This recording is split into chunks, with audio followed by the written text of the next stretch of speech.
Adam mengonfirmasikan kepada Allah dengan bertanya, menyampaikan. Qala, Rabb, alam takhluqni biyadik? Ya, Adam mengatakan, ya Allah, bukankah engkau yang mencipta aku dengan tanganmu, dengan kuasamu? Qala, bala. Kan? Kemudian Allah menjawab, ya. Qala, Adam kemudian mengonfirmasi lagi, bertanya lagi, Rabb, alam tanfakh fiyya min rahik? Ya Allah, bukankah rohku juga berasal darimu? Engkau yang meniupkannya sehingga aku menjadi hamba, kan, yang berkehidupan.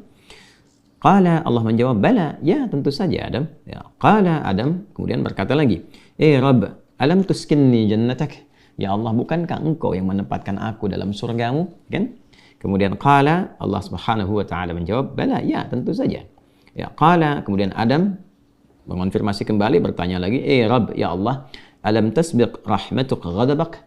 Ya Allah, bukankah rahmatmu senantiasa mendahului amarahmu? Masya Allah. Qala, Allah menjawab, bala, ya tentu saja. Qala, maka disinilah Adam mulai menyampaikan substansi permohonannya. Ini penting sekali untuk kita mendapatkan satu rasa tertinggi yang menuntun kita bagaimana cara memohon kepada Allah. Baik, maka Adam kemudian menyampaikan, Ara'ait in ana tubtu wa aslahtu, araji'i anta ilal jannah. Allahu Akbar. Ya Allah, bagaimanakah putusanmu? Ya kan?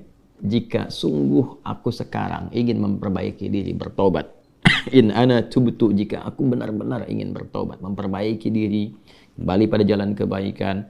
Kemudian wa aslahtu.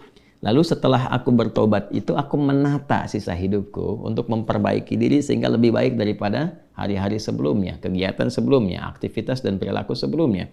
Arji anta ilal jannah, apakah engkau pun akan mengembalikan aku ke surga? Baik. Qala, Allah menjawab, na'am. Ya, tentu saja, kata Allah. Lalu kemudian di sini qala fa huwa qauluhu fatalaqa Adamu min rabbih kalimat.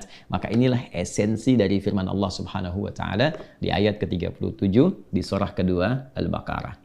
Apa yang ingin disampaikan oleh Ibnu Abbas radhiyallahu taala anhuma di riwayat ini? Nah, di riwayat ini ada dua poin yang sangat penting teman-teman sekalian, yang penting sekali untuk kita garis bawahi dan menjadi pedoman bagaimana cara kita bertobat dan memperbaiki diri.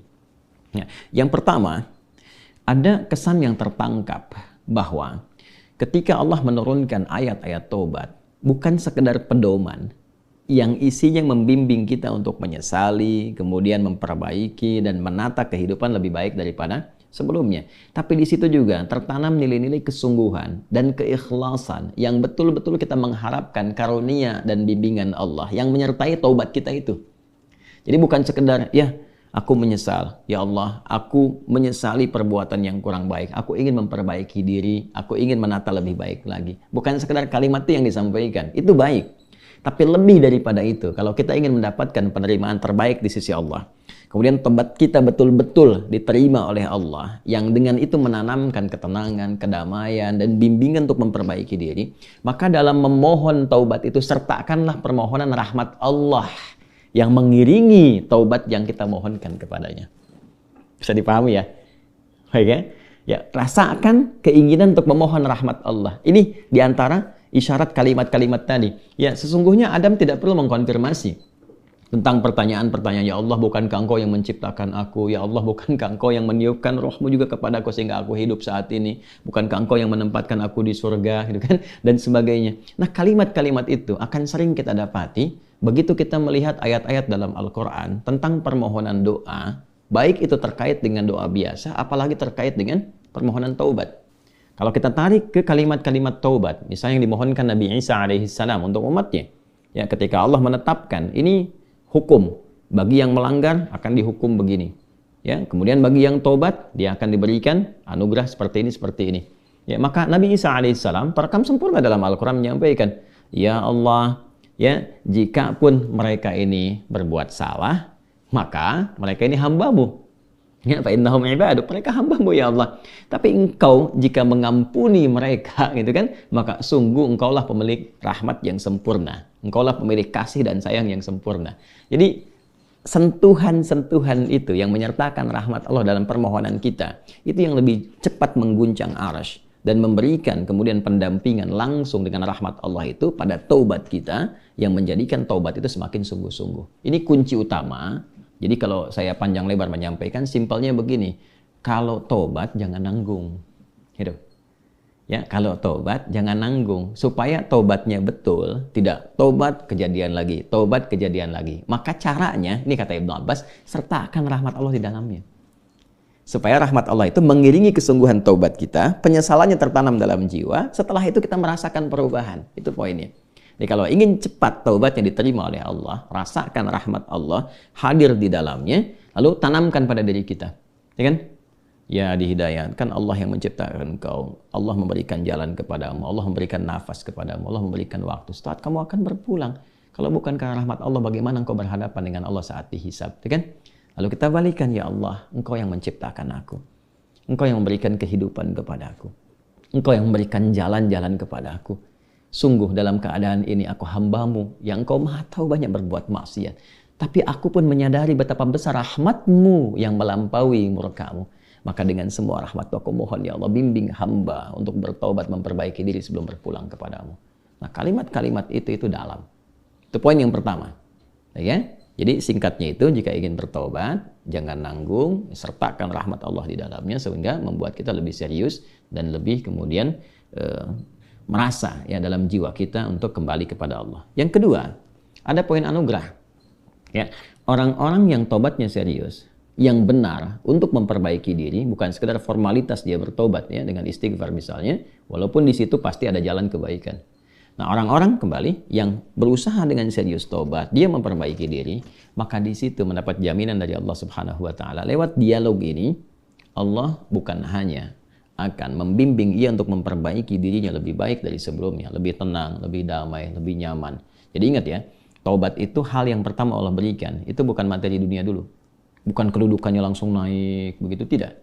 Ya, bukan materi bertambah langsung kaya, bukan ilmu langsung banyak, tidak. Yang diberikan kelapangan dulu. Ketenangan, kelapangan, kedamaian, dibersihkan yang kotor-kotornya, baru datang melimpah.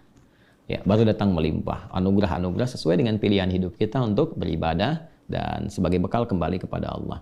Nah, nanti kalau benar taubatnya dan memperbaiki diri, diberikanlah kelapangan itu, lalu ditempatkan di kondisi lebih baik dari sebelumnya. Ya, ini yang dimaksudkan kalimat di sini. Ya, ara'aitin ana tubtu wa aslahtu arajin anta ilal jannah. Ya Allah, jika memang aku betul-betul bertobat, betul-betul memperbaiki diri, menata jalan hidup, apakah engkau akan mengembalikan aku ke surga? Ya, maka apa yang dijawab oleh Allah? Ya, na'am, ya tentu saja, kamu akan dikembalikan. Tapi perhatikan cara Allah mengembalikannya. Ditempatkan di surga yang lebih baik dari surga pendahuluan sebagai tempat belajar sebelum turun ke bumi. Silakan perhatikan.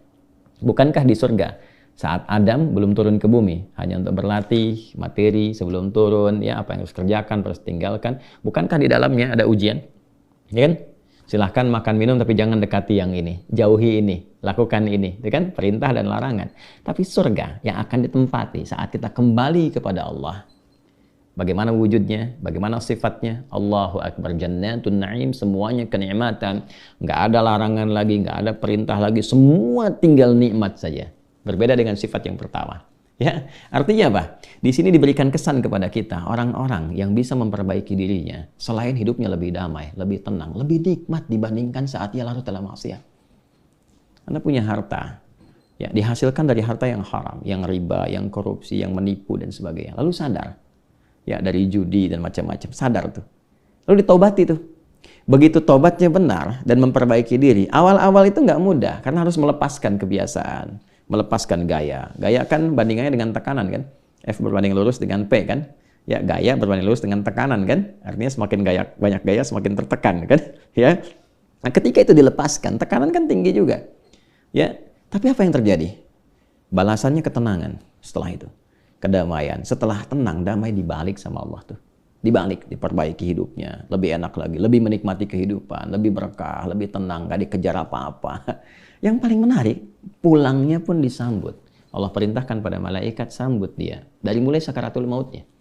Langsung disambut dengan kalimat-kalimat ketenangan. Ya ayyatuhan nafsul mutmainnah, hei jiwa yang tenang. Irji'i ila rabbika radiyatan mardiyah. Cepat balik kepada Rabbmu.